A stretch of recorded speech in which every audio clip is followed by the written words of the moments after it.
гэмт хэргийг улс төрийн аргаар шийддэггүй. Гэмт хэргийн шинжтэй асуудлыг шийддэг газар нь шүүх байгаа шүү дээ. Улс төрийн нам гэмт хэргийг улс төрийн санал хураалтаар шийддэггүй шүү дээ.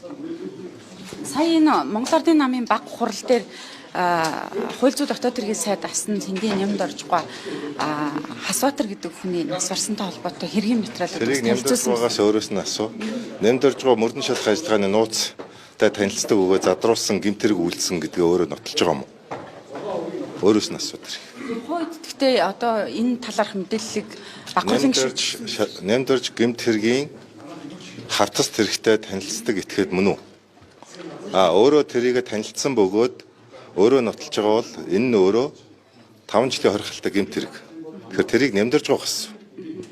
Монголын нам таныг энэ гэрчиж байгаа асуудал сайн ямар байсан байгаа. Ясгна. Одоо намаас таныг бүх асуудлыг ярьж ингэж штэ. Энийг та хэр одоо шударгач гэдэг юм юу ч хийж байгаа. Хөөгдсөн юм уу би одоо? Хөөн л гэдэг. Хөөгдсөн юм уу? Мэдхгүй би одоо сая Обэдхгүй би одоо үйл явж байна. Одоо намын гишүүнээс хүүн. Гэхдээ тэр одоо ер нь нэг юм хэлчих одоо. Одоо Бана Баярбаатар багт 4 баг орзаа юу. Үлгэрийн Баатар. Ер нь энэ хүн биш үү? Улсын их хурлын үндсэн хууль зааснаар улсын их хурлын гишүүн өөр ажил албан тушаал хавсарч болохгүй гэж байна. Энэ хүн намын хяналтын орооны дарга гэдэг орон тооны ажлыг хавсан гүйцэтгэж байгаа. Энэ нь их хурлын хууль үндсэн хууль зөрчиж байгаа. 2. Манай намын дүрм зааснаар хяналтын орооны дарга нь орон тооны байх бөгөөд өөр ажил албан тушаал хавсарч болохгүй гэж байна. Энэ хүн хяналтын орооны дарга гэсэн намын дүрм заасан орон тооны ажлыг нэмэх нь их хурлын гишүүний ажлыг хавсан гүйцэтгэж байгаа. Мөн намын дүрм зөрчиж байгаа гэсэн үг багхгүй юу? Тэгэхээр нэг нүүр нь болохоор би одоо их хурлын гишүүнд хөөгддөд байгаа юм уу? Намын хяналтын орооны даргад хөөгдөд байгаа юм. Ингээ олон дүртэй их хурлын гишүүнийхээ хувьд яриад байгаа юм уу? Хяналтын орон даргахын хувьд яриад байгаа юм. Тийм учраас би хэлж штэ. Энэ үндсэн хууль намын дүргээ эхлээ зэгцэлжээд энэ асуудлаа яар. Албатай тэмцэх газар та гэрчим мэдүүлэг өгчөөд ирсэн үү? Тэгсэн. Яг ямар одоо асуудлаар гэрчим мэдүүлэг өгч байгаа юм бэ? Гэхдээ яг би ярьсан асуудлаараа одоо бүх гэрчим мэдүүлэг өгчөөд өглөө очиж өөрөө өгчөө сая одоо ирж байна. Тий.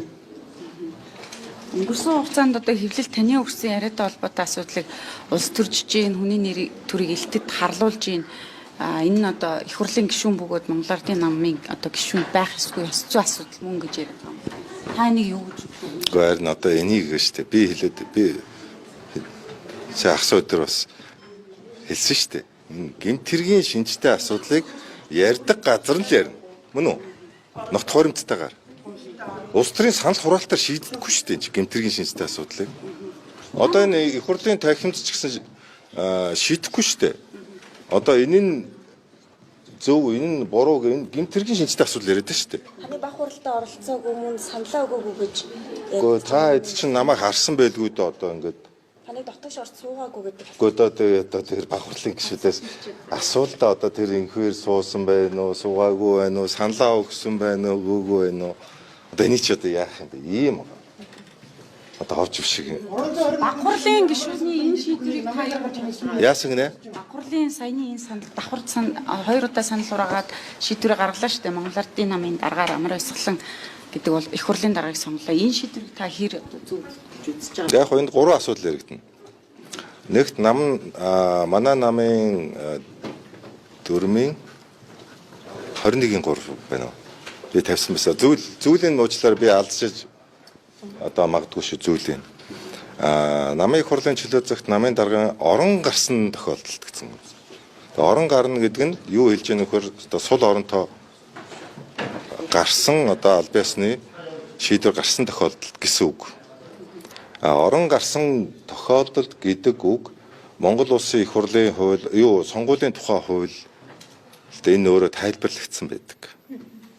Өөрөөр хэлбэл одоо жишээл их хурлын гишүүний орон гарсан бол гэдгийг юу гэж тайлбарладаг вэхээр улсын их хурлын гишүүнээс одоо эгүүлэн татсан улсын их хурлын тогтоол гарсан нэг ойлгоно гэж тайлбарлсан байна. Тэгэхээр манай намын даргын орон гарсан гэдэг бол намын дарга өргөдлөө өгөө түүнийг хүлээж авсан Бага хурлын шийдвэр гарсан тохиолдлыг хэлж байгаа. Тэгэхээр тийм гарсан шийдвэр байхгүй ер нь өгөхөд бэлэн байна гэдэг ам өгтөө өргөлөө өгөөгүй шүү дээ. Бага хурлд.